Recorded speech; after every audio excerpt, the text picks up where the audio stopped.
funny, I don't know where an idea always comes from, but I got this idea, Captain Power, really, the name was the genesis in a sense. And then we, talked about it a little bit, and some of the guys at the office thought there was a little kind of phony sounding, Captain Powers, and plus I thought, well, someone must have done a Captain Power by now. But we checked it out and did a trademark search, and because we didn't want to do all this work and find out. And no one ever did Captain Action and Captain America and Captain Bravo, every captain, but no Captain Power.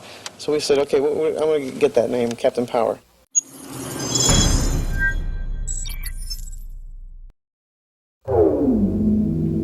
Power on. Captain Power and the soldiers of the future.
The genesis for Captain Power was, I was working on a couple of things, and I was working on, I think, Masters of the Universe. And we had gotten this relationship going with Mattel, and I saw the success they'd had with He-Man and stuff, and I thought, and I'd seen G.I. Joe, but no one had done anything with future soldiers, soldiers of the future. I had the idea that we would maybe call him Captain Power, and they would wear these suits that represented power. And I thought, well, there must have been a Captain Power. Someone must have done a Captain Power. But in fact, no one had. Of course, we wanted to do a story that was more than just for kids, so we always had a dichotomy with this show. But nevertheless, I thought it might appeal to Mattel, and they might finance some shows.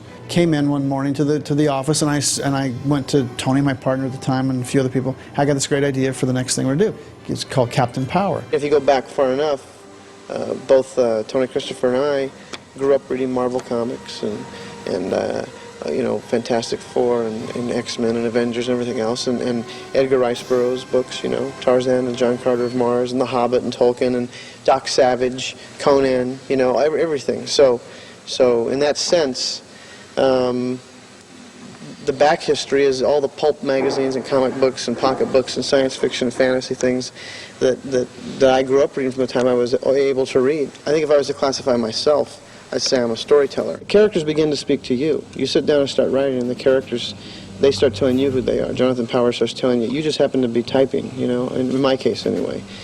And that's kind of how it evolved. In fact, the genesis for Captain Power, the basic characters and Sauron and Blastar and Lord Dread and all these things really evolved in one long night of typewriter. Two questions. First, it was like, Captain Power is too obvious, and then secondly, can you even get it? And I'm like, well, I know we can get it because I did a quick trademark search and it's available, so I think we should just register it anyway. And then in one long night, I knocked out all the basic bios and the basic story, basic setups, and I justified his name by naming him Jonathan Power. So I thought that took a little of the edge of it. So he's not really like a superhero. He's not Captain Power. He is Jonathan Power. And all of the guys essentially assumed a military rank of some kind. The power suits were created for a reason, to help a human warrior battle against far superior robotic creatures. I also very early on gave him the credo that they would protect all life. Yes, they fight, they battle, but they only battle against these robotic creatures, which became biodreads. We went to Mattel. We made sure we had the trademark registered for Captain Power before we went in, because I didn't really want to hear that someone else had already thought of Captain Power. So we got this meeting, we said, we think we have the next great thing. And it was not interactive at this point. It was going to be a standalone. The big innovation was simply going to be, it's a live action show for kids with CGI robotic villains that our live action guys are going to fight against. When I was a kid, I watched Fury and I watched Sky King, and there were a lot of live action shows, and they'd kind of disappeared. So I thought, let's do a live action show. It'll stand out.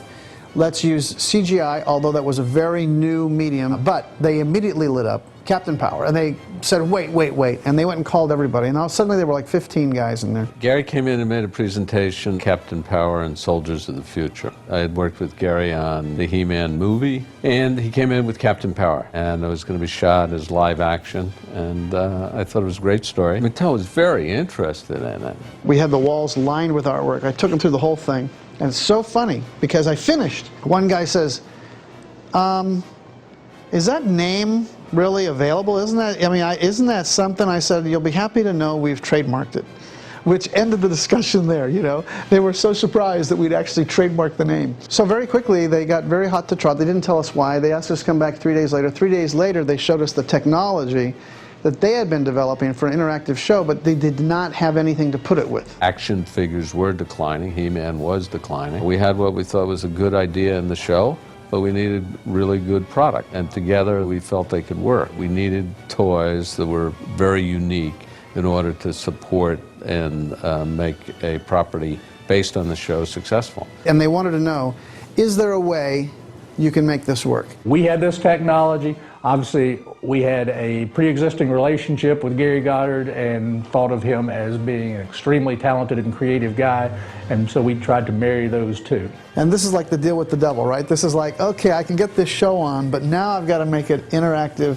So my whole thing was, if we can find a way to do it, I said, look, I don't want to do a show where someone comes on at the beginning and says, kids, go get your interactive jet, and now it's time to start playing, because I wanted to make a real show. So I said, if there's a way we can do it, we can work it into the story where if someone just turns the show on, an adult or a teenager or whoever, and starts watching it, he will not know there's an interactive element. The only ones that will know are the kids that have it. That'll be their secret thing. And so if there's a way to do the show and we can work the technology in to do that, I'm okay with it. We basically got the technology and we worked out a way, creating the robot sentries. I mean, if you've seen the show, you know the robot sentries have the targets. Some of the bases had targets. We felt we had had some success in the kids' television business, and we felt that we could use our expertise and make it a viable business. They had had success with the He-Man shows, and they thought, well, why don't we get in the TV business? Jeff Sagansky had just become CEO at TriStar Pictures, and he wanted to be in television, and he flipped over Captain Power, and he wanted to do the television series. It would have been TriStar's first television series. They were going to do the whole thing, because I was saying, well, look, I don't think Mattel's going to do this unless they do the TV show too. And he said, Gary, they'll do the toys. They're in the toy business. Let the TV guys do the TV show. You should do this. And I arranged a meeting with Joe Morrison and John Weems. We had the licensing rights from Gary. We had control of the property. We were putting in the money. Mattel, because of its strength in the kids business, would basically get the show on the air. And why did we need to share everything with TriStar? Instead, what that meeting did was, if Mattel had been on the fence at that point about doing the TV show, the fact that TriStar wanted to do the TV show convinced them that, oh my God, this is the show we should do. So for a week and a half, I really was tormented because I really wanted to go with, I mean, now Joe and John, now you're going to hear this, but I really wanted to go with TriStar because I knew if we were their first television show, that they would put all of their might behind it and make it work. Clearing a show in the kids business, the muscle comes from the advertising of the toy company. It doesn't come from the distributor. And I remember I went back to Ziffer and I said, look, they're not going to do it. And he said, they'll do it. Trust me. When we tell them we're doing the show, you think they're going to let the toys go? And I think I was just a little too young and too anxious to get the show done to believe him. But in retrospect, of course he was right. You know, I suddenly say, TriStar's doing the show and we're doing it, and you don't want to do the toy? Are you crazy? Because then we'll just go over to Hasbro or Kenner or whoever was then. But anyway, we didn't, and Mattel gave us full support on the show, on the financing side, so I can't complain. We were attempting to take the other side of the equation and control it a little more so that it would be to Mattel's benefit. We were trying to make both the show a success and the syndication effort a profitable business for Mattel. Matt, if you're hearing this, it's because I don't expect to be coming back. There's much you need to know, my friend. Listen carefully. Gary Goddard is the ultimate pitch man. Clearly the success he's had in the years since Captain Power with theme parks and all the things he's done, that's not a surprise at all. He really knows how to prepare his materials, how to pitch something where his heart is really there, you know, on the line. I mean, he has enormous passion. When I saw the drawings on the wall, and when I knew what the show was going to be, and I saw Castle Volcania and the whole notion of what that, the potential of what that show could be, I was already sold. I was eager to work on this show. Gary didn't have to pitch me at all. It was like, let me at it. I'm ready, and let's rock and roll. What they had were these big drawings on the wall of Captain Power and the other soldiers of the future and Lord Dread, who at the time was called Lord Hacker. I think my favorite illustration of all was Jim Steranko was this brilliant comic book artist who'd done Nick Fury, lots of other titles, and he gave this really cool image of Captain Power, which I liked very much. In my initial treatment, there was not a lot of backstory about each of the characters. And I was brought aboard to sketch out that world, inhabit it, make it into a show, change it from a series of drawings into a viable television show. And initially I was told that there would be a 65-episode order. So we were going to have a lot of episodes, so it had to be a big vision and a big world. And I was committed to the idea that this would be an adult show, that we would create it exactly as if it were an adult show. We wouldn't condescend at all. Taggart and I, we wanted to end war, not fight one. All the armies of the world under one voice. Ours. We could have abolished war like that. It wasn't your fault, Stuart. Oh, yes, it was. I knew Taggart was obsessed with power, with the idea of immortality. Oh, Matt. What have I done? You gambled, Stuart. And if you'd been right, you would have gone down in history as the man who ended war. Yeah. Well, I'll tell you one thing. One way or another, I'm going to end this one. I swear it. I think science fiction has an enormous power and enormous ongoing validity in this world. There's a great tradition of post-apocalyptic stories in science fiction. I mean, we were all children, all of us who wrote for Captain Power were children of the Cold War. And the whole notion that in a moment, Earth could be wiped out and you'd be left in the ruins of your planet, that was a landscape that we all lived with. What's the origin of that transmission? Sector 19, used to be San Fran. Mentor, Online, Captain. can you pinpoint the area that transmission came from? Location, formerly known as the NV District. There's very little left, I'm afraid. West Coast Resistance used it as a base until Dredd eliminated them. We no longer live in the Cold War, the shadow of the entire planet being destroyed and left, you know, a devastated ruin. I don't think we're going to see the world destroyed in that way, thank God. But it's still an extremely beguiling fantasy of rising from the ruins. As the show was approaching production, by that time I was also writing features. I was being hired to write features. I was working both in television and movies. And I started to realize that that I wouldn't be able, given my deadlines, to story edit Captain Power and really give it my all. One of my closest friends was J. Michael Straczynski, Joe Straczynski. And he and Michael Reeves and I were sort of the triumvirate of animation writers. And Joe and I had worked together, along with Michael, on the real Ghostbusters. Joe had story edited it, and Michael and I had written a number of episodes. And I saw that Joe was up to the task. Mark Zickrey said he had just worked with Gary Goddard to create this new TV series called Captain Power. And he did not really have any interest in being the showrunner. He didn't want to be there day to day. And they needed someone who could be there as the showrunner. And much to my astonishment and theirs, they hired me. Joe never liked the name. The whole show was sold on that name, Captain Power and the Soldier's Future, so it wasn't like we had any choice. I profoundly hated the title. I would often say to Gary, you know, can we please change it to Power or to Soldiers of the Future? Must it be Captain Power and the Soldiers of the Future? Which A, is very long, and B, is the dumbest title in the history of really dumb titles. But they had sold this to Mattel, and they figured Captain Power, Soldiers of the Future, is like He-Man, Masters of the Universe. It looks kind of the same, and they were successful with that one, which I also had worked on. So we were stuck with it. And the drawback is that for science fiction fans who are looking for a serious story, they wouldn't tune in to something called Captain Power. And those who would watch a show called Captain Power often weren't in the mood for a serious science fiction story. So we kind of fell between two chairs because of that title. I told him we're going to have some heavy action components, but at the bottom line, I want this to be about characters that people care about. I want it to be stories that really, you know, have a moral. Joe got all that. I think he did understand that I was having to please two masters, trying to give Mattel enough action that they would be happy, and backing him, probably more than he knows, behind the scenes with Mattel, saying, no, we got to, you know, we're telling stories. That's what we're doing. We're telling stories that have an action component to them. We're not doing action things that have a little bit of story underneath them. It's the opposite. We didn't start this show as an interactive show. That was something that was foisted on us. And even though I'm not sure Joe and everyone realized at the time, I'm fighting for them. I'm the one that contained the interactivity to the robots. I'm the one that contained the interactivity to, you know, to only being in the action sequences. I mean, had it been up to Mattel, we would have had, you know, targets everywhere all the time. I'm a character guy, and I always tend to focus on the character more than the chrome. I knew where all the characters were going, what the larger arc was. Unlike a lot of shows at the time, we wanted Captain Power to have an arc to it. I felt strongly that we need to really make this a story that will be told over time. Even though at the time series television was, well, you have a half-hour episode and that's it, and it ends, and you don't change it, you don't have an arc, etc. We didn't care. We were going to have a series arc. We were going to have the show change and change and change and change, and the character relationships change. John, I've wanted to tell you something for such a long time. Captain, Scout here. You said I should remind you when it was time to head out. Well, it's time. We're on our way. You were saying? Later. It can wait. After doing sitcoms and stuff like that, when you read something that had a little depth to it, especially when it was a kid's show, but I do remember thinking, this is a kid's show?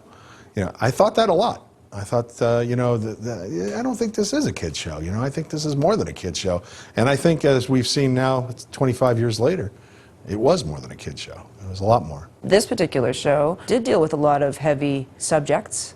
It's a cautionary tale, you know. There are very emotional high points in Captain Power, and we wanted that. Now, toy companies don't want that, but they want to sell toys. Our job is to sell emotions and to sell human interaction. That's what makes a story. No matter what they are, to us, they're human beings, and they have feelings like human beings, no matter who the characters are in the show. Whether it's a cartoon show, live action show, you want to get into human conflict.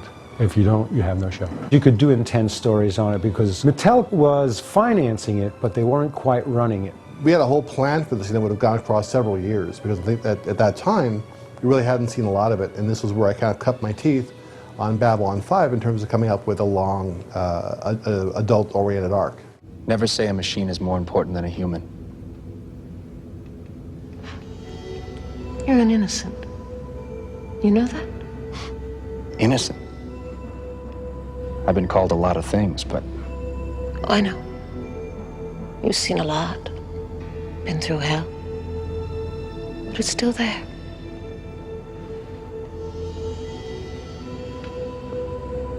We knew we didn't want to open with the origin.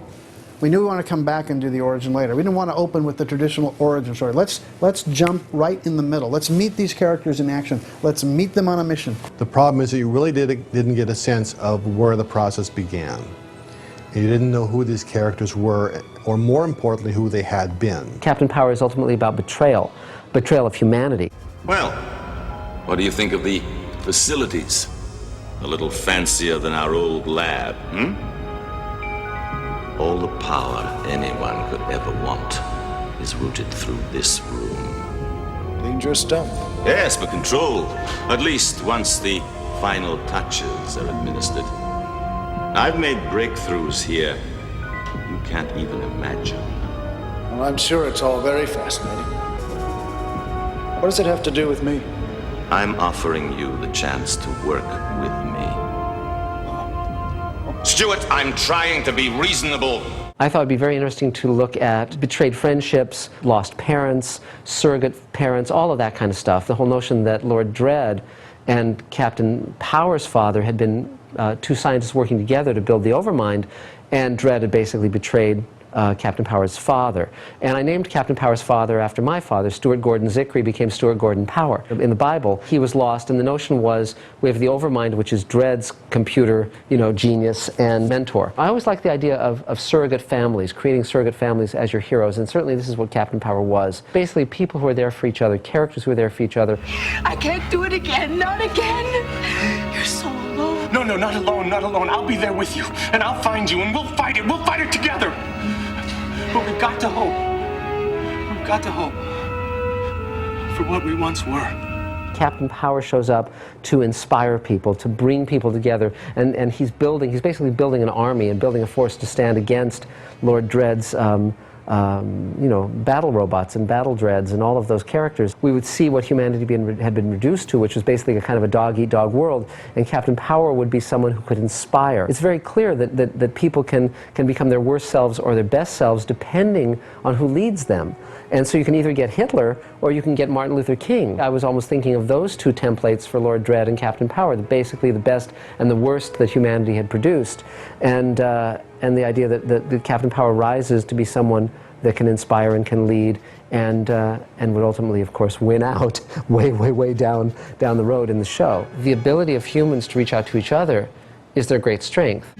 Sacrifice is a word we all know too well. There is no one within the sound of my voice who has not lost someone. A wife, husband, children, friend, lover. But there is one thing we must never lose. Hope. I think it's really important to spend the time to give a proper story and the background to our characters. So I kept pushing and pushing and pushing. Let me do, a two-part episode. Let me give the characters a background. You can release it as a movie if you want to overseas. And they finally agreed and let me write Summoning of Thunder, which the actors really appreciated because they didn't know what the background was. And the idea that Lord Dread would actually let Jonathan Power get away because it's the anniversary of his father's death really broadens out the character. I miss you, Dad.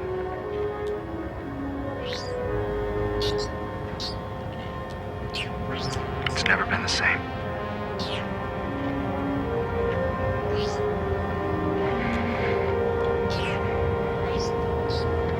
Hawk sends his best.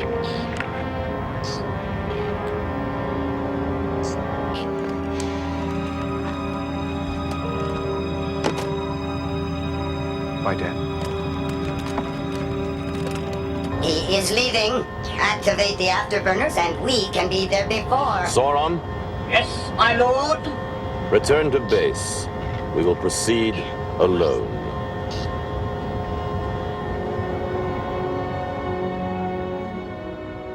Again, the monster never sees the monster in the mirror. And there was a part of Dread that was still compassionate. And that was a conflict between him and Overmind and him and his shadow self. I really liked the idea that this is a man who thinks he's doing the right thing. Because he never saw himself as a villain. He thought he was saving mankind. So therefore, if he is indeed that character who is saving mankind, there has to be a measure of compassion, however much that may be distorted. These are dangerous times, Stuart. You have 1 hour. Beyond that, I cannot be responsible for John's well-being. If it was simply a series in which an omnipotent mad scientist were engaging human beings, I don't think that would be very interesting. Power and his team managed to survive each episode and defeat Dread and his team through human values like courage and loyalty and compassion, against which my forces are impotent, thereby defeating me, because my technology is worthless against this sort of courage. The new world must prevail. This is your new world. This is what you've left humanity. This too will pass. It will be worth it. Nothing is worth this. He's right, my poor friend.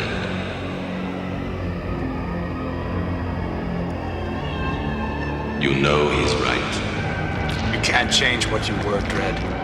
Mattel decided we should shoot it in Toronto because of the savings. At that time, there were massive savings because not only was the dollar just much more powerful than in terms of the exchange, but Toronto had set up some amazing incentives to move up there. And in some ways, that was a positive, I think. We got this old bus station we converted into basically Captain Power Studio. If we didn't have a building like this, we would certainly have a hard time doing this on the budget that we've got.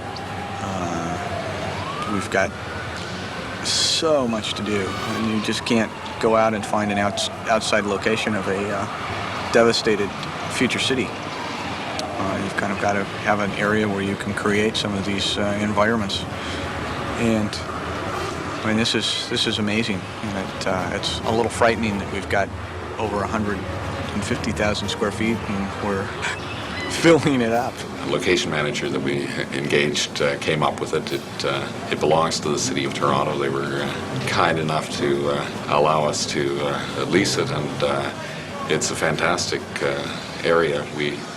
We need every inch of the 100,000 feet we have here, and more. It was tremendously exciting because the scope was gigantic and there was different sections of it. The dread chamber was here, the desert was over there. We had a miniatures unit that was all to themselves, all interconnected within the building. There was a 30-foot by 90-foot green screen set up for all the flying. So you'd be filming a scene, and then right across was the miniatures with the computer cameras that would fly through and all that. When I saw that, I never questioned whether these guys knew what they were doing. I found myself having to run around to each of these different sections of the studio, which is so large, that I ended up with a kid's scooter with very soft inflatable tires, so I could just roar to the different parts of the studio. The acoustics were awful, and you could hear straight through it. You could hear everybody working anywhere in the studio.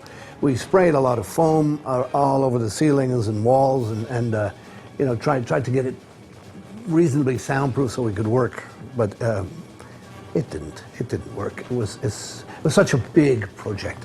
There were so many things to do. Everyone was working so hard to try and get the thing ready and moving and on its feet. I was, I guess, overwhelmed by the amount of effort and the cost. It seemed like an overwhelming project. Yeah, huge. And it was hot. It's hot in Canada in the summertime, in July. In August, it gets to be 90 degrees, and inside, and we were wearing, our costumes were these sort of wetsuits kind of thing, 3 millimeter thick wetsuits with appliques on them to, show all the different wires and what have you. So it ended up quite thick, and in 90 degrees, when we were working, it was. I thought for sure someone was going to go down. They had buckets of ice, large buckets of ice and cloths in them, and every few minutes someone would run up to you when you finished a take and squeeze this cold water down your neck and rub the cloth all over you. Otherwise, there was going to be people fainting, and didn't matter. Didn't matter. It was the best job in the world. We had about, if I remember well, 5 or 6 suits per character. There was always at least one hero suit that was beautiful, shiny, and that was made out of fiberglass and, plated with this, special metallizing process. So that took a lot of work, and you couldn't really use those to roll around because they were going to get damaged really easily. There was also a couple of suits that were stunt suits, and those were made out of rubber that we figured out how to use to make them flexible. They weren't necessarily that much lighter, but they were a little bit more flexible, and they weren't going to get damaged as easily. But I don't know that they were very comfortable for the actors. I think they went through a lot to, carry those through the whole show. The sets and the costumes, and at some time in the beginning, got in our way, or got in my way a bit, because they lent this feeling of comic book and unreal sort of situation. But once we had learned to just relax into it and relate human to human, we found it one heck of a lot easier. It was just a real human story, and I think that's the thing that we like about most of those kinds of shows, the really cool ones, is you can see the human element, the pain, the suffering, the sadness, the memory, all the things that you worry about in your own life. It's a Christmas tree. It's a Christmas tree. Exactly. It's 4712 Mark 24, John, or had you forgotten? It's been so long. On top of our victory over Project New Order, I thought it was high time. I really loved the show, really loved to do it, and when I heard my character could fly, it was the best thing in the world. When it really came down to flying, it was tough. It was really tough. Come on, kid. Hang on! The first time I tried on the harness, which was, I believe, an old Superman harness that fit right on your hips and had wires coming from it, so you were in perfect balance. It was great fun because it would take half of your weight off. and you'd feel just, terrific. And they'd lift you up in the air, and a slight movement of a hand changed the aspect of your body. It was wonderful, it was great freedom. But when you were up there for 15 minutes and they had you like this, head down, your head started to swell up, and it was really uncomfortable. So I just couldn't do it, and they hired a stunt guy. And what a brave fellow he was, because he was up there for hours and hours and hours working in front of the green screen, doing all the flying scenes. So yes, it's great to do a character who can fly if you don't have to do the flying. I traveled to Canada a couple of times in the process of this. Once when the show was just gearing up, and I met with the cast and saw the sets as they were being constructed, because you kind of have to have a sense of how that world looks to be able to write for it. And once again during production. I like to go to the studio and see the studio, and I love the studio up here because they had a refrigerator just for beer. Not during shooting hours, but boy, the end of the day was great beer drinking times with the crew. The crew worked hard. It was one of the first shows run by computer, which is appropriate for the content of the show, because I would be sitting in LA and I would write a script and I would then modem it off, as we said then, modem it off to John Copeland in Canada, who would then get it, and we'd fire back notes back and forth to each other. Most shows were still running off of physical hand copies they would carry of scripts they would bring to the set and to the studio. We were firing back and forth on email and downloading things and looking at rough images online, which is, again, we're talking here 86, 87, which long predates the internet as we know it now. We're talking about 56K modems, on a K-Pro 2. So the primitive technology was there, but we were using it in an advanced sort of way. We were able to achieve quite a bit of economy when we were shooting. Each director, I believe they came in and they did 2 shows back to back. When the heroes are in the jump jet cockpit, we would try and shoot material for both shows that director was doing. When we were in the dread chamber, we would try and do the material in there. Each show wasn't done as a distinct piece. We were able to block shoot. So once again, it had to be very well organized, so everybody knew what was needed in each of the locations, so we were able to have these economies with our time. And I was a big proponent, of George Lucas's theory of Star Wars. It's not a shiny space. It's a used space. The ships are worn, and I definitely thought, well, that ship's gonna have a lot of wear and tear. So that argument was made to me. Well, you said you want this stuff to look lived in, like it's been used, and I said, okay, all right, let's do it. But I just don't want to look in there and feel like I'm looking inside a B-52 bomber, from World War II. And I think the art directors solved that pretty well. I think it looked good. I think it worked. It was good. The argument was we can get this plane for nothing, which they did, and rather than starting from scratch and building a whole new jump ship, let's take this shell, this fuselage, and let's make it the interior of the jet, and let's just shoot in there. And I was like, okay, fine, let's make sure it looks cool. Because Toronto was just starting to get going, the directors didn't have a lot of experience. I think that the direction was sometimes weak, not really understanding the nature of a sci-fi action show, action-adventure sci-fi show. And the directors pretty much admitted it. They'd come off straight-ahead detective dramas and stuff like that. We were finding our way, for sure. I mean, there's no question about it. The scope of this hadn't really been done on a regular basis up till now. So we were always pushing to get the action scenes to play better. It wasn't their fault. I think they were just, a lot of them were green. A couple of the directors, but we had to hire Canadian directors. It was a point system. We put the value on the script first. So once we had the writers and the Americans, and we had a certain number of cast members Americans and a certain few other things, then directors had to be Canadian and other things had to be Canadian, so that's just the way it was. We felt Captain Power probably had to be an American actor, and man, we looked and looked and looked. We had casting searches. We saw so many people. We saw a lot of television stars too who wanted to play it, and we were seeing anyone from the age of like 20 to 35, and we were looking for that guy. Tim was the one. He came in and he really had the charisma, I think, and he had the energy. I remember the day I auditioned for the show. The audition was down on Hollywood Boulevard, right across the street from Grauman's Chinese Theater, in a building there. And I remember walking into the audition, and they had all of the sketches up on the walls. And I remember thinking, what the heck is this thing? I was very prepared for the audition, I remember, and I felt like I really did a good job in the audition. And I remember walking out and walking down the street and feeling like that's great. I got that down. I did a good job on that audition. And then they called me when I got home and said that something went wrong with the camera that they had filmed the audition with, and they said, can you come back and do it again? Then I got the part, they told me I got the part, and then they told me I had about 8 days to move to Canada. I had 2 cars, an apartment full of furniture, and all that kind of thing. 8 days to do it. I've been so involved in trying to be involved in the show, in the job of acting and being here, my schedule, and what scenes I have to do today, and the job of an actor, that I had forgotten that this is also going to be a toy, and there's like a whole toy line coming out, and a lot of exposure and a lot of talk about it. It slips your mind at this phase, because you're so concentrating on your job. But when I went and I did a commercial for Mattel last week for the toy, and when I walked in and I saw these boxes of, stacked up with Captain Power, Captain Power, Captain Power, it's a bit of set you back a bit. It's a bit frightening for me. This is. Sometimes you forget exactly what it is you're doing. It's my job, I come here, I go to work, I moved to Toronto, and I'm still trying to find my way around the city, and yet I've got to deal with all this in the future, I'm sure. It also made me realize that, I have an image for kids coming up, something I need to think about, something that takes...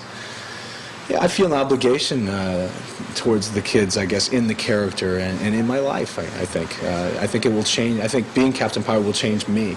And I think changed me for the better. Ever since then, I look at the scripts, and if there's something that I don't feels right, I will, I'll bring that up. I'll say, I don't know, I don't think he should do it this way. I think he would do it this way, which is just all a part of, I think, finding the character, a process. And the fun part, the rehearsal process and finding it, that's, as an actor, is very, is much more fun. I flew to Pittsburgh, I remember, and to a Toys R Us, and put on the Captain Power outfit, and, stood there all day and signed things for kids. I remember, I think Kellogg's came out on the back of a Kellogg's cornflakes box. There was a Captain Power face mask or something. And I remember I got a picture, I think I still have it, of me and a little kid wearing that mask. It was one of my favorite things. It cracked me up. But I also remember that we asked that I could have like an RV or something there to change in, and they didn't want to do that. They said, well, you can just get dressed in the back. And so finally, I'm usually a pretty agreeable guy, but when it got to that point, I said, listen, either I can have someplace that's going to be hot, it's summer,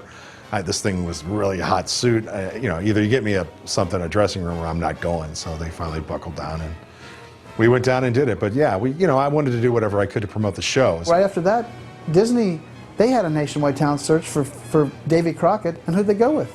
Tim.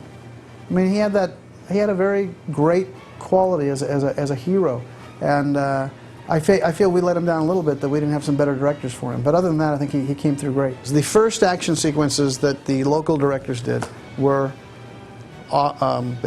embarrassing. When we first looked at the original dailies that came back from Toronto, yeah, we were all kind of a little leery, shaking in our boots. And the problem was, it just wasn't what we envisioned as an action show. And we felt that things like the fights and stuff like that, they didn't look like they were staged right. There wasn't, the big explosions that we ended up doing eventually and stuff like that. By the time we discovered this, 2 shows were going to have to air. We're going to have to go out by wire like in 3 weeks. They started production of Captain Power, and we were very anxious to see the product that was going to come out of Canada. We were all very excited and to see what the show was going to be. They had actually shot 6 shows completely. None had been edited. So there was nothing happening with the post-production process. So we had, of course, a delivery date. We had to air the show. So Gary, in his normal fashion, he rallied the troops and said, okay, we've got to get this done. And a few of us went up to Toronto to help get that show on the air. If we miss an air date, that's the end of the world. That's a catastrophe from which we can't recover. So I went up, and my job was to take a look at, in particular, the post-production setup, because the complexity, the technical difficulty of this project was enormous. It's a challenge to go take control and responsibility for a group of people who had been formed a different way and had their own kind of way that they wanted to advance the work. But I managed to influence it in the right way. When it comes down to it, the people who were working on the project, and especially I think the people in post, were all very talented, very good people with a lot of experience. But they had not been put together as a unit who fully understood what each individual was going to do to advance the project, and that's, I think, where I was helpful. You know, we got out of each other's way. You know, the editors edited, the online guys did the online, the effects layers got edited in. You know, so it was a lot of moving parts to get organized, and that's really kind of what I did. One thing to bear in mind too is that there was no digital storage. So we were working on 1-inch videotape. We had all these Sony 1-inch machines all locked up together. And to get the layers, we were, at the same time, we had a background, we had a holdover mat, we had a interactive smoke, we had a dread trooper. We could have, you know, sometimes 6, 7, 8 machines all locked up together to sort of mix it live, if you will. You know, we couldn't just go back and forth because we'd lose too many generations of quality. So it was a live, full-scale effects layer mix. We did it for every single shot in the show.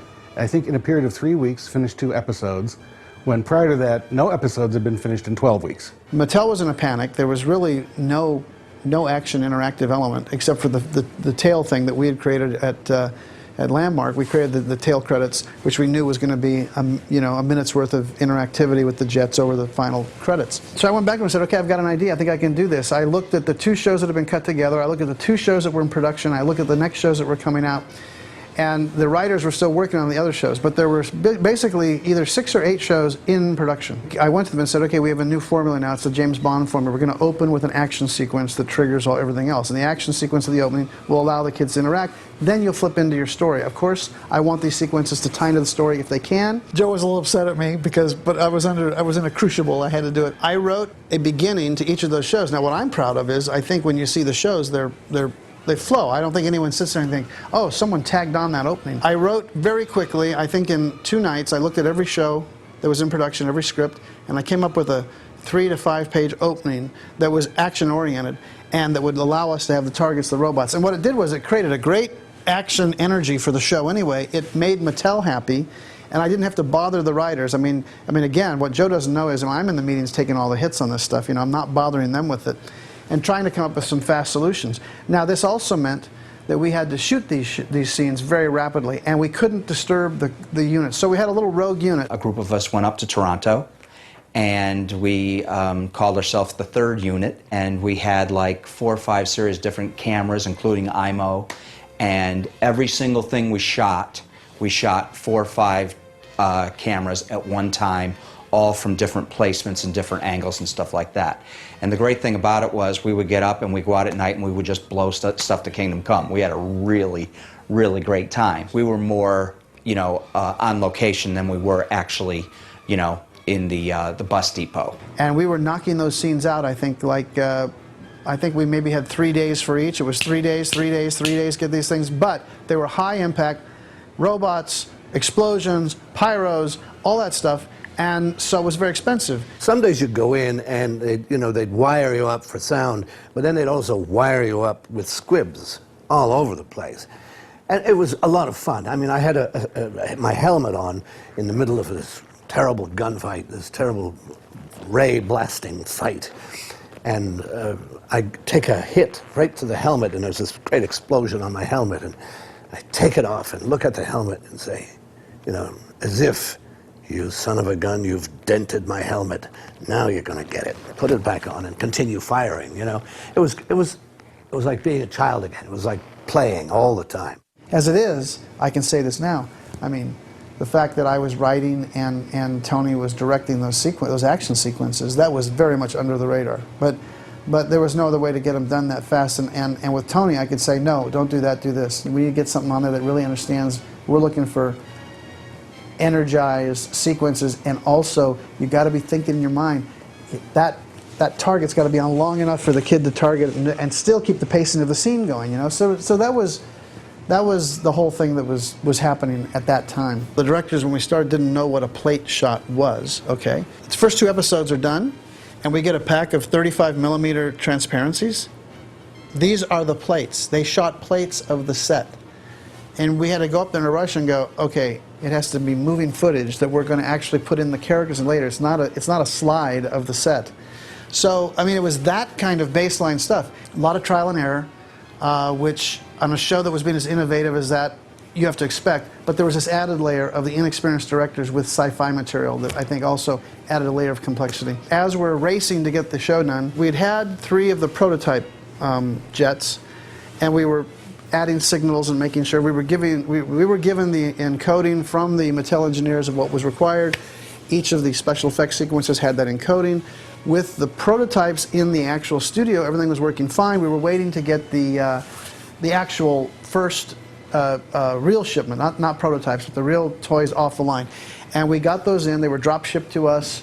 Probably it was within a couple of weeks of having to send the first 2 shows out, but more importantly, they were shipping the toys out, and the toys had to be in the marketplace. We get the first box, we all get a jet, we all put the show on, we take our jets, we're sitting about this far, about as far as I am from the camera right now, and we're like, and nothing's happening, nothing.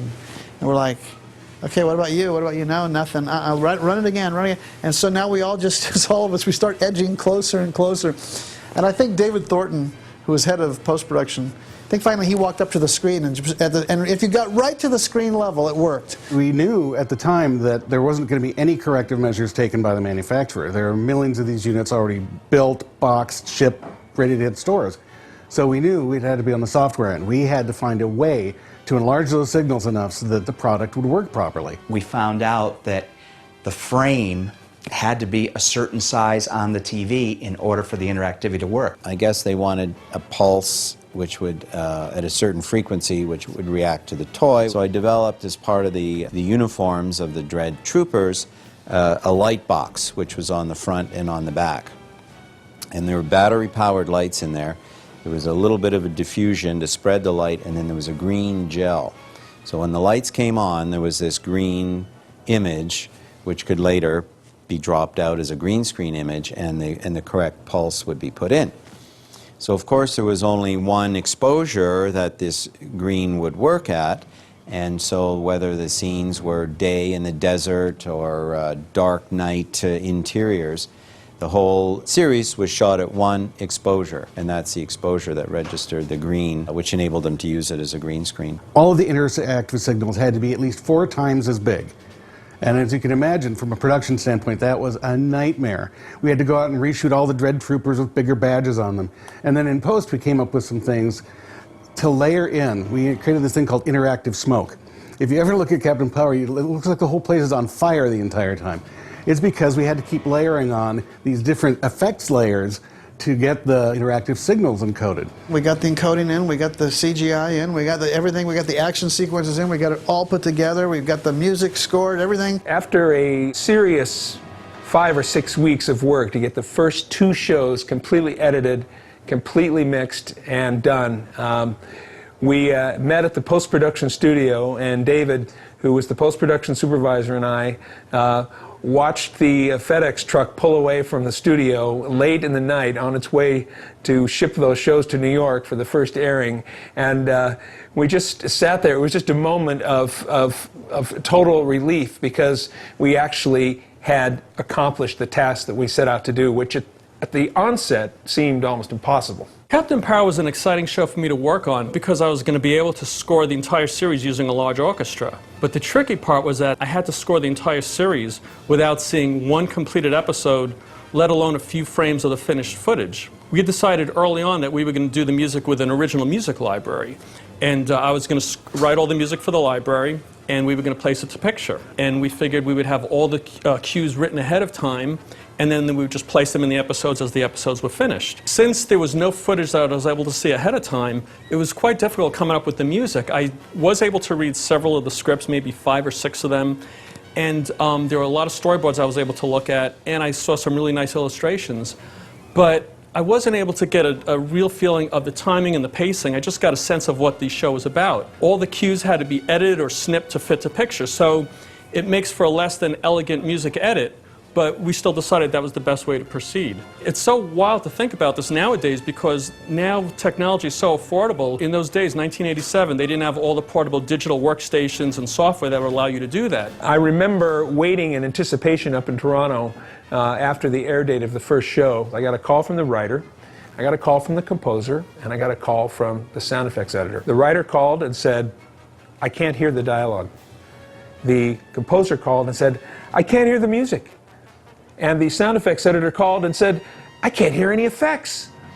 And I hung up after those 3 calls, which happened over a few-hour period, and I just sat down and I kind of chuckled to myself, and I said, you know what? I think we got the perfect mix. I think anytime you work with new technology, there is the question, will this work? And we were working not just with CGI, but with the whole interactive aspect. There's always massive risk involved, but that's the fun of it. There's no point in doing that which is safe. I'd rather take a chance and fail than do something safe. Because the worst thing that happens if you fail is you fail. They can't kill you, they can't eat you, they can't put you in TV prison. So why not take a chance? And that was the fun of it, was walking on the wire. There was the desire to try something that nobody had ever done before. Those experiments are so rare, and it was done really well. The show looked fun, the scripts were great, the stories were fun, the characters were really, really interesting, and that, I think in that sense, that was a huge, huge success and very original. I always knew that we would find a solution. I always felt confident, you know, and when I went over and I said, look, you're going to take over every online bay in Toronto, and we're going to stay in those rooms until we've got episodes finished. What hadn't been anticipated was the complexity and the time it took to actually finish each frame. Obviously, there's huge cost impact. Suddenly they go from 1 online suite to suddenly there are 5 working around the clock. You know, that's hundreds and hundreds of thousands of dollars. And quite honestly, we took up so much post-production capacity in Toronto that television advertising moved to Vancouver for that period because they couldn't finish their product in Toronto. We owned those places. So I knew that if you applied enough people long enough, you could finish a show. And that's what we managed to do. CGI was just coming into being at that time. It just wasn't there yet, but it was there enough that people were pushing the medium a little bit. And we were pushing to try and put this into a live action world. And all things considered, we did a pretty good job. I mean, now, of course, if you look at it, it's I won't say it's primitive, but certainly the mapping and all the other things that you have today, the texture map and everything else, would make everything look far superior, and the animation as well. Because of the massive amount of horsepower needed on the computers in those days, we were pretty much limited to, I think it was like 2 or 3 minutes per episode was all that we could come up with. So each of those frames that those characters were going to be in pretty much had to be predetermined. We had to decide how wide the shot was, which characters were in the frame interacting with them. And when we got to do those sequences, they'd been laid out months in advance. Some of the preliminary work on the computer animation had been done already, so we really couldn't change those shots. For the humans to interact with the CG characters, we had life-size cardboard cutouts made, and we put them in the scene with the actors, so the actors knew how tall and how far away they were, and they could get the correct eye lines, and then we would move them away as we filmed, just before we filmed. One of the big problems was learning how to work with the CGI, the CGI characters, and where they were in the scene, especially if it was multiple actors all trying to follow this character who's this evil thing flying across the sky. And there was little interactive elements put into the scene. There'd be little puffs in the dirt when the character would land, so it would tie the CG characters in with the live action, which integrated them very well. Also, because the CG characters were very metallic, we had 2 basically glorified beach balls. One was sprayed with silver paint to represent the Sauron character, and one was sprayed with a copper paint to represent Blastar. So just before we did the sequence of the shot, we would put that ball in where the character would be, and then that ball would reflect the light. Where was the light coming from? How strong was it? What color was it? What sort of contrast was there on the light, between the light and the dark? So the effects team, the ARCA team, could analyze those silvery balls, those reflective balls, and give the same lighting to the CG characters. So we often work very, very closely together. Not having a reference, not knowing really at that time what CGI was and what it was going to look like, when we were trying to act with all these imaginary characters, these beasts flying around, and feeling, you know, quite silly, you know, pointing our guns at nothing and pretending to duck and not knowing what was going to happen. And it was really difficult. And you had to just sort of trust and believe that some of this huge gang of people knew what the hell they were doing.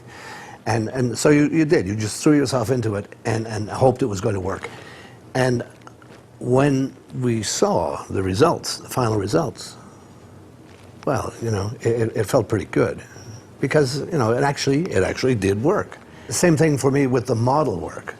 I thought, this is going to look like a model, but it doesn't. It was just terrific. It was really, really great. I would write a script, or the writers would turn in a script, and I and they would essentially go for whatever made sense for the story. Once it came in, John Copeland would go over it and determine whether or not this could actually work. If it couldn't, we would revise accordingly. We weren't told a lot of times that something wouldn't work. Most times we were told, yeah, we can make this happen. There were limitations to the degree which we could have our human characters directly interact with them.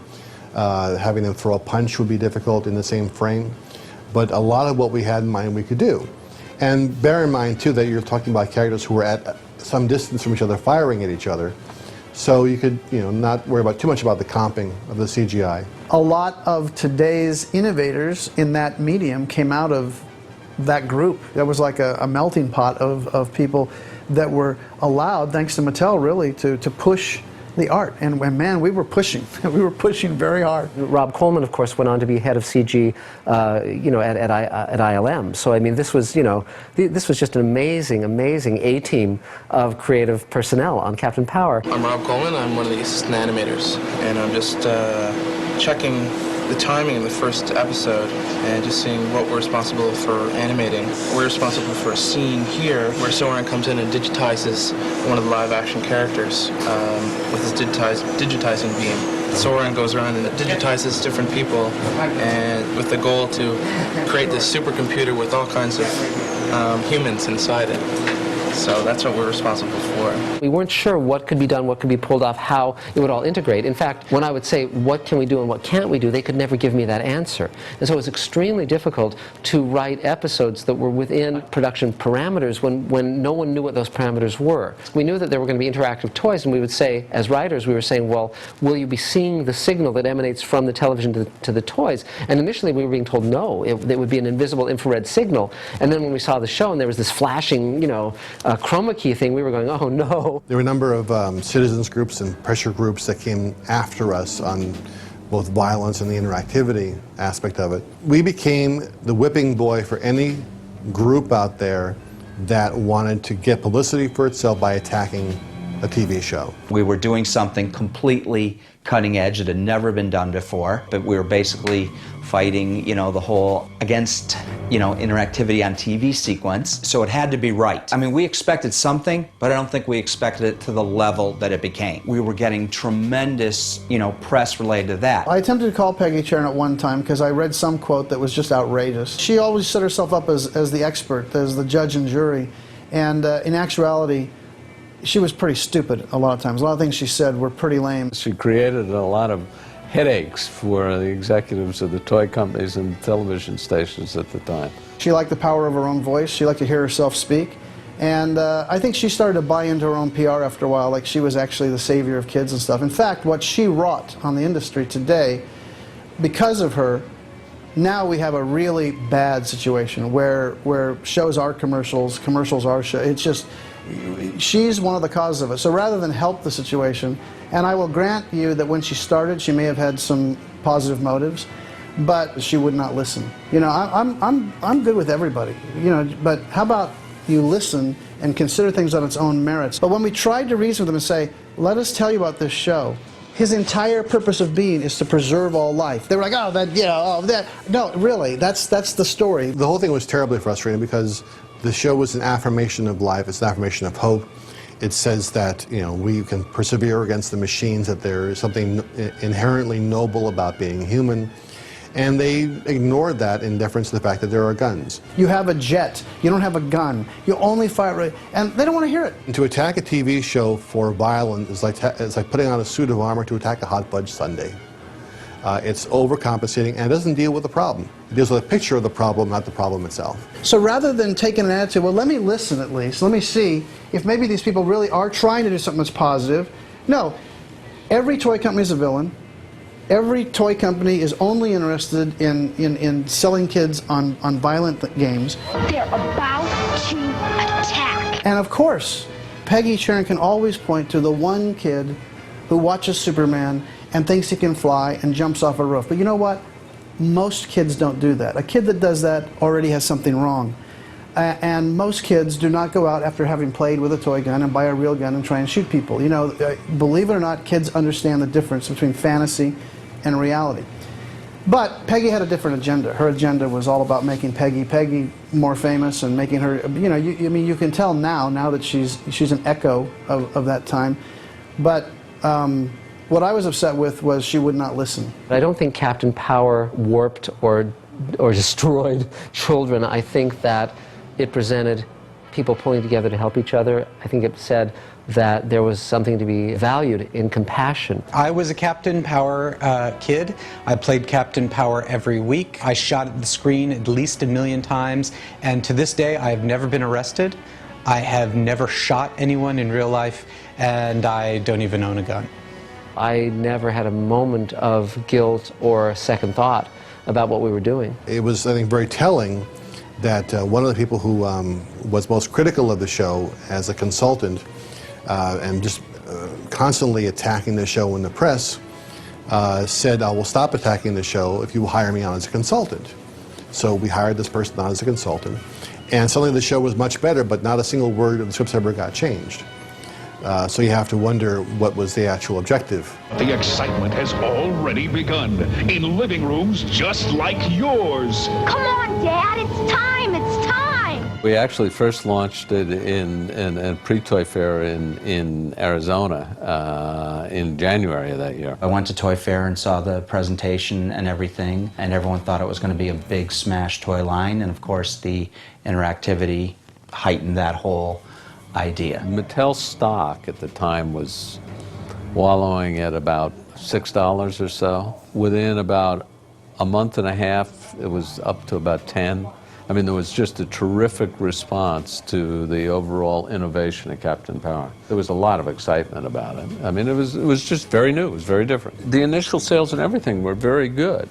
You know, I think there was a lot of excitement in the toy trade. I'm sure we started to ship it in sometime in the late summer, and then the show went on the air in the fall. So no, I think everything was coordinated pretty well. When you love a show, you want to be part of that world as much as possible, and Captain Power really allowed for interactivity in a way that hadn't been seen before. And I remember when we were writing the show, we'd haunt Toys R Us. We'd go and buy these figures. We weren't proud. We were all given one of these when it first came out, and I thought, what a great gift for my son. What a terrific thing to bring home a wee statue of his daddy working on this show. But when I got it home, I said to him, let's not open it. Let's leave it in the package. So I wanted to keep it forever like this. I didn't want it to end up in the bottom of his toy box like this. I was quite, you know, quite chuffed with the whole idea of being, yes, immortalized in plastic. That's me. Actually, I bought these, the Asian version from Singapore. There was one guy at American Airlines, I can tell you that, that's all I remember. He said, he recognized me. He said, aren't you? I said, yeah, and I said, I was on a flight, and you know, I'm 6'5", so I was in a middle seat trying to get wherever I was going. And I said, any chance I could get upgraded? And he said, well, I don't know, maybe. So I pulled one of these out right here, and he said, oh, we just happen to have a seat open. So yeah, I got, you know, and then he made me say power on. Clearly you can see what an accurate rendering this is, but it is still, and that her hands are like this. Yeah, they're permanently like this. So she'll always get work, I'm sure. You're going to save the world by destroying it. Seems to me I've heard that before, and always by someone who thinks that he knows what's best for all of us. If you just listen. How many more will die, Taggart? How many more innocent human lives are going to be wasted for your dream of a machine age? Thousands? Millions? Tens of millions? And where does it stop? The problem with science fiction has always been that the networks don't understand it. particularly back then, we're talking in the 80s, this is a time when the networks were terrified of science fiction. And since syndication provided an opportunity for us to get a toehold and expand the syndication marketplace, which oddly enough was created by He-Man. Before He-Man, there really wasn't a syndication marketplace for new programming. For old programming, sure, reruns, absolutely. But that was one of the first shows to create new programming for syndication. Captain Power came along, further expanded that and brought live action more into it and made it more of a mainstream within the genre form. Those shows that came afterward, from B5 to the Star Trek shows that took advantage of syndication, really kind of capitalized or built upon the foundation that we built with this show. It was a mad scramble to launch the show. Mattel had, through MTS, had made arrangements with all the different broadcasters. You go to the stations, they put the show on the air. The way the stations pay for it is in terms of advertising. That's the barter part of it. You get the advertising, you get 2 minutes, 2 commercials, whatever. I mean, it all depends on the deal. And then that has to be sold. So if TriStar did it, they would get 2 minutes, then they would go out and sell it in the kids' marketplace. Well, Mattel has a use for that advertising, so that's what they took. That's what we took. And we also then didn't have to pay a distribution fee, which in the business is pretty significant. We had 96 domestic stations, and then I think we had 20 foreign territories. And that grew very rapidly. Captain Power was very successful. I think we grew to 200 actual stations in the US and over 60 around the world. I got introduced to it through the commercial, and the commercial was so interesting. My new cake mix. We have the power on. All right. And it's so delicious. I think we're getting through, Captain. What year? 1987, I think. Try it.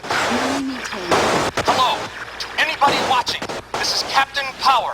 Jonathan Power. Do you read? We have a situation here. The year is 2147. Human life is threatened by biodreads. They follow a Lord Dread. I need your help. And that actually really piqued my curiosity and made me tune in to the show. The Call from the Future commercial was my idea. I said to Mattel, because we were seeing some stuff some agency had did. I was just looking at the same old stuff. I was like, guys, we need to do something better than that, I think, you know. I have instructions. Please pay attention. Weekly program transmissions on TV begin September.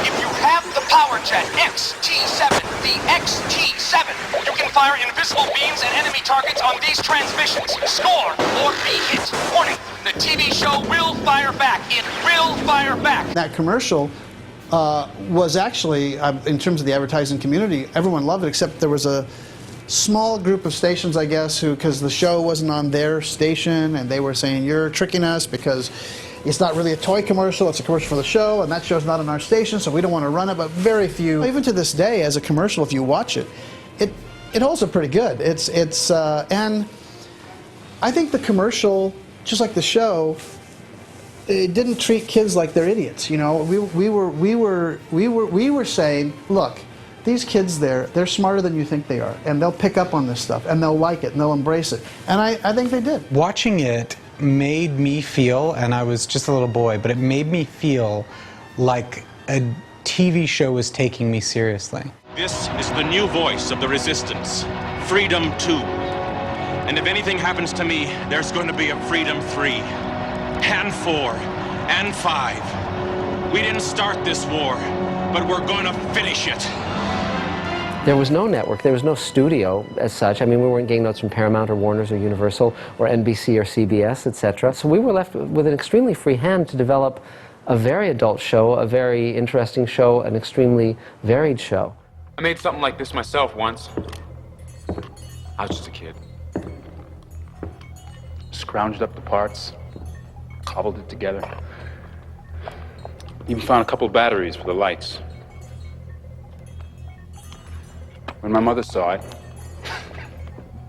God, I thought she'd never stop crying. I said I was sorry. Figured maybe I hadn't done it right. She laughed, smiled, kept right on crying. For what we'd lost and what we still had. This was basically, you know, the writers and the producers sitting around saying, hey, what story do we want to tell? There was a character introduced in the original draftsmanship and the original premise for Captain Power, Stingray Johnson.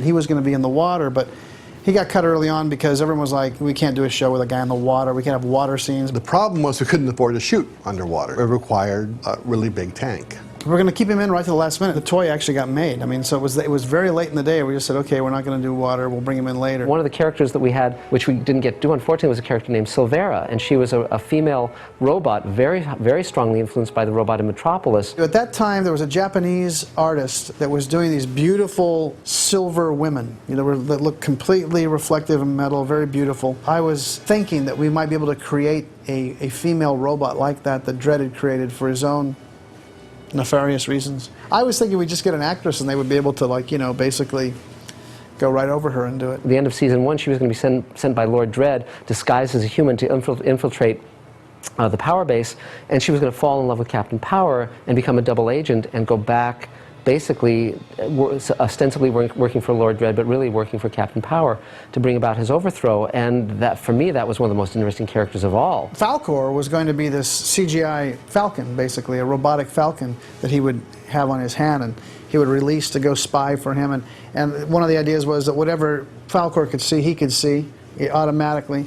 CGI just was not to the point. The idea of having this CGI falcon that would land on his hand, and it was just like the guys were like, no way we can do that. These characters that got cut were cut more for technical reasons than for story reasons initially. When we did the show, it was still at the very early days of syndication, and therefore it was all over the map. It was on some stations in the morning, some in the afternoon, or even the evening.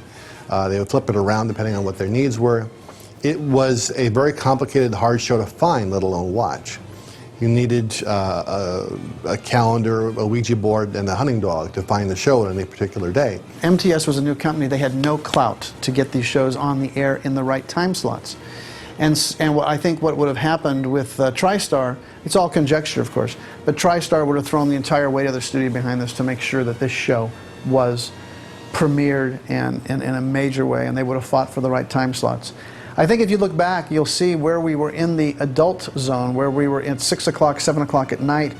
There were markets, I think it was Boston or Philadelphia, I can't remember. There were markets where we were right up against the new Star Trek Next Generation, and we beat them. We were beating them in their own time slots. The fact that the fans did tune in and made it a point to try and find the show says that we were doing something right with the story. It's no coincidence that Star Trek in their second season added more action. The first season, if you look back at the reviews of that Star Trek, you'll see it was very cerebral. It was all talk, very little action. They didn't have the Borg until a year later. There is no question in my mind that consciously or subconsciously, Lord Dredd and the Bio-Dreads and the whole idea of absorbing them into the New Order, you know, this was at the root of the whole idea of the Borg. What I couldn't believe was how much they made the Borg look like Lord Dredd.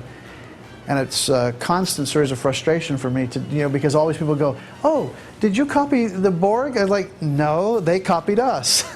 People look at Lord Dredd now and they say, well, he's a Borg. But the funny thing is, of course, we came first. Emotions are the enemy of order. You are now one of us.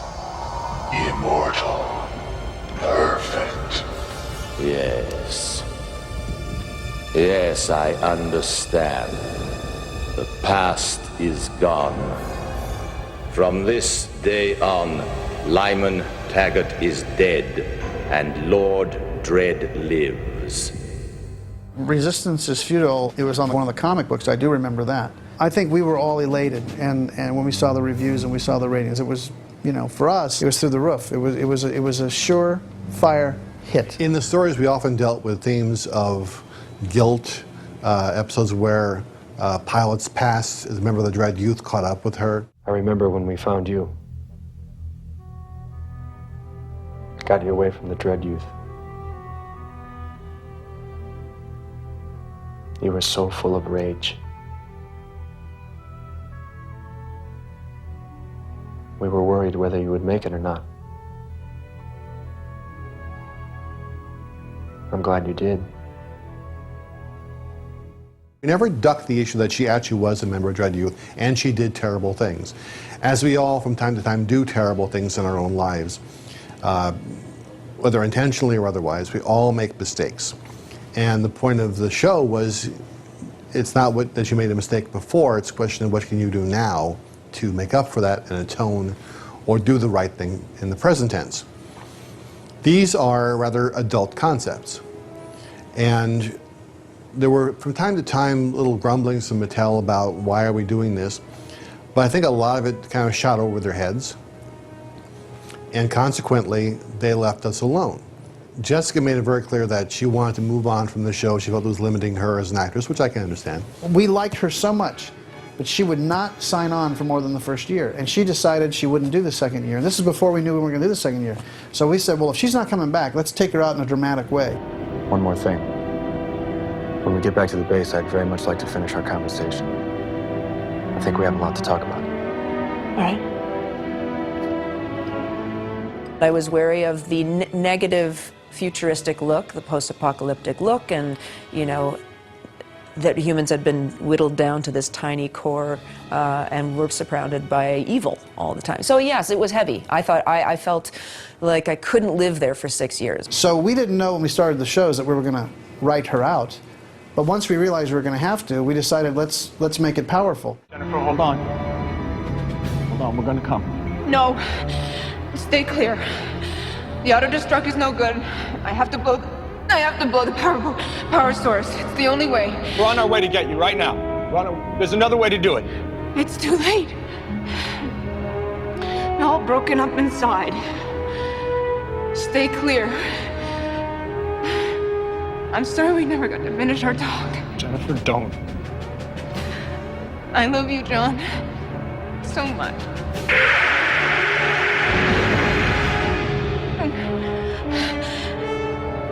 Goodbye. You think of me sometimes. And so we decided to remove her in what was actually a very moving sequence. When she, hits the buttons and says, "Go to hell," knowing she's going to die in the process, but also take out, the Power Central and the Biodread. It's a very powerful moment. Back then, in any show, let alone a kid's show, the idea of killing one of your lead characters was, you just wouldn't do it. And man, that had such a reaction. Fans were writing in, "Oh, I know what happened. At the last minute, the Overmind got her, and she's there, and she's going to come back," and all these theories about what happened right before that explosion. I think to try and bring her back from that after the fact would cheapen it. Even if the actress, didn't want to come back or did want to come back, I would leave the character dead. Because to undo that would diminish the sacrifice. There are stakes, and sometimes the good guys don't survive, and sometimes they have to sacrifice themselves, and it gives a depth to the story and an emotional resonance and a weight, and it also informs real life, because in real life people die, and in real life sometimes the good guys lose, and sometimes there's self-sacrifice. Power suits. Backup for mental systems. She must have got it all up before. How could it happen, Captain? How? Captain Power, everybody wanted it. Everybody in the trade wanted it.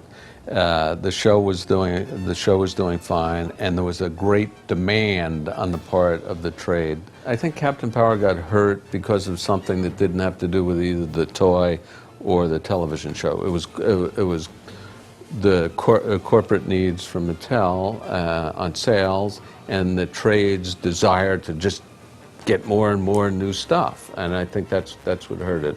I think if there had been a little more moderation on both the toy trade and Mattel, it would have lasted much longer. Mattel, the corporation, was having some tough years. There were some difficulties with other brands. Mattel made a decision to ship a lot of product into the marketplace, and a lot of it was shipped late in the year, and it wound up not selling through at Christmas. I think if we had backed off and shipped it to a level that we thought was sustainable, it would have gone on. If the show had been produced and marketed by a studio or a network who was vested in the show, they wouldn't have cared. Look, the toy's fine. Whatever they sold the toy is fine. The show's a hit. We're doing the show.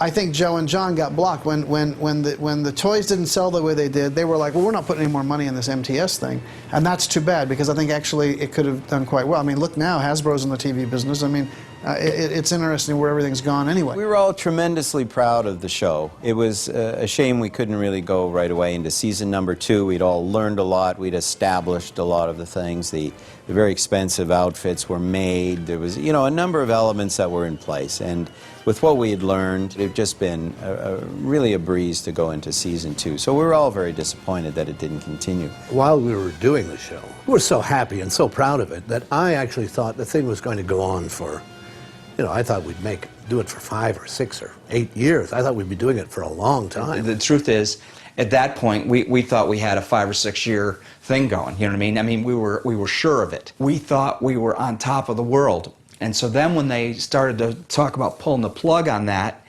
we just, we couldn't figure it out. It was a difficult window because it took us a little while, well, who owns the toys and who owns this and who gets that? And I was saying, look, you got to give me these shows back. If you're out of the TV business, I want those shows. And I got the shows, but it took a long time to do it. And so it was messy. It wasn't negative. There was never a fight. There was never any legal aspects. Mattel actually was very, very fair. Joe, John were fair, everyone was fair. It just took time. It wasn't something that happens. We would have needed them to say, okay, we want you to quit claim now, right now, because we're going to run down the street and try and get someone to do this, As I finished up working on Captain Power, I looked at the production model that we had developed, which was really unique unto itself, because most TV shows, live action, were very expensive. They shot outdoors. They didn't have a lot of effects, because it couldn't be done. The V series almost single-handedly bankrupted Warner Brothers.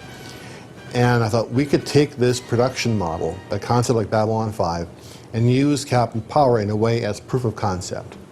You can take a show, shoot it in a warehouse, use CGI for characters, for ships, for establishing a world or set extensions, and make it work and do it for a price. Using the Captain Power model, we were able to do Babylon 5 for half of what it would cost for a network show using previous technology. And other shows built upon our model. Clearly, Captain Power set in motion a production model that has been used ever since then by both B5 and other shows. We never stopped trying on Captain Power. We always said, how can we make the stories better? How can we make the stories more intense so we can do more with the characters? I think that intelligence and that desire to keep improving the show and never settling for what it could be, but always focus on what it might be, is what made the show endure what a lot of shows did not. It really starts from the top down and believing in telling a decent story. When the show first came out, we were all very excited. I started getting my first fan mail, and I got it from America, and I got it from Japan, and I got it from Europe. I was absolutely shocked. I got lovely letters, endearing letters that people said it was their favorite show, and you think, God, the work we've done is having an effect on people, and that makes you feel good.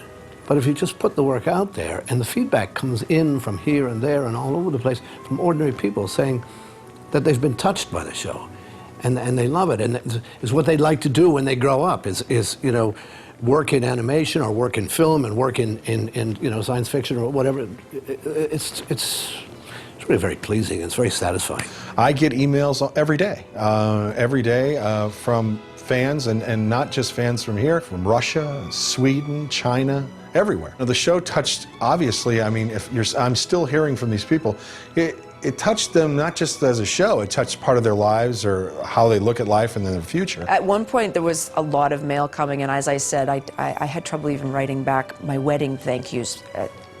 But so I got really behind, and this girl had written a diary. She sent me her diary, basically, and she had written so much detail about her first sip of beer, her first kiss. She named her horse after my character. I was just like blown away that she not only spoke wrote to me every day, but she then sent it to me. I got it. And so we tracked her down. We looked her up and found her and got her on the phone. And I said, this is the weirdest thing, but I have your diary from when you were a teenager. Do you want it back? Do you want to read it? Do you want to see it? Because it's really touching and sweet. Anyway, we had a good conversation. It was really fun, and she didn't want it back. she was said no, didn't, wrote it, moved on. I'm like, well, I guess then I will too. I hope you're not offended. I'll move on also. But yeah, that was sweet. When you write for television, you're writing into the ether. You come up with a story which is broadcast out. You never see the audience reaction as you do in the live theater. And you hope that it will find a home somewhere. And you hope that, years down the road, someone will say, you did a good story. And so it's rewarding and demonstrative of the fact that we did a good job, that today, here we are, 20 plus years later, and I still get comments from people about Captain Power. I still get fan mail from people. And it's a nice reaffirmation that what we said about human nature, human dignity, persists. It's a terrific thing that I still hear from the fans, and they definitely are still out there looking for more information. They always say, ever going to bring it back? It's not mine to bring back, it's Gary's to bring back if he chooses to do so. They are still talking about bringing the show back in one way or another. And I think that, again, is testimony to the fact that we told some good stories.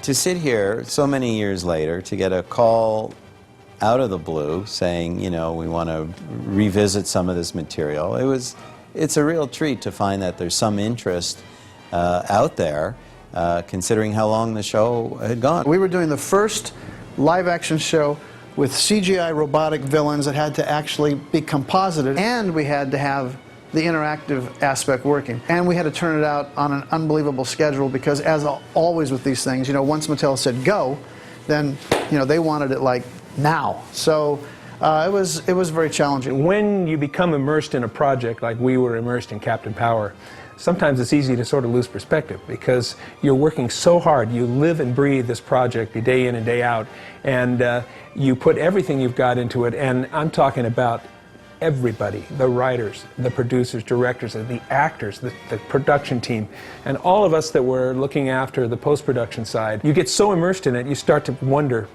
gosh, is this thing really any good? You really don't know. And when we finally delivered the first show and the second show, and it started to air, we began to get the feedback from our colleagues in the business, our peers, the public, certainly Mattel and the executives that were responsible for Captain Power, and the reactions were so overwhelming. It was gratifying to realize that something that we had really invested so much of ourselves in turned out to be just a wonderful product. I think it stands out for a couple of different reasons. First of all, technologically, it was quite an achievement. And I'm not sure that the average viewer at the time would have quite understood that. I think other people in the industry looking at it probably went, wow, that's a pretty ambitious show. There's never been anything before it or after it that looked anything like it. And so for good or ill, it was unique. It was very unique in that way. And the way we shot it and produced it, of it being more like a drama or a very serious science fiction movie of the time. We shot 1 million feet of film. We had incredible resources at Bear to make this TV show work. More like you would expect for a primetime show or something like that.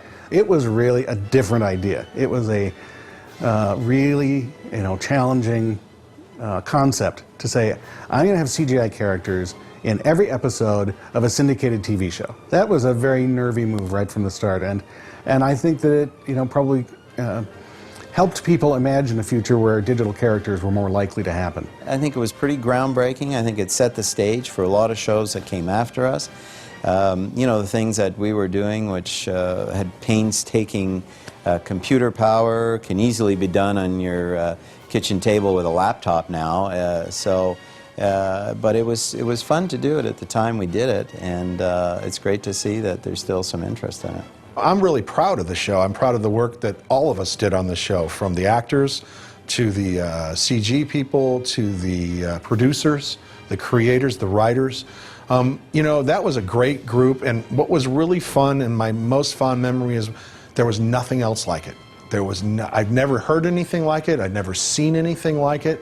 And I was just, really proud to be the, the character that the name of the show was. That was the first time I'd ever had a part, where I wasn't just the guy who came as a guest star or something like that. We spent a lot of time together, more time than you would spend with anybody. You're not, you're married to each other, but even married people don't spend that much time sitting, in trying circumstances.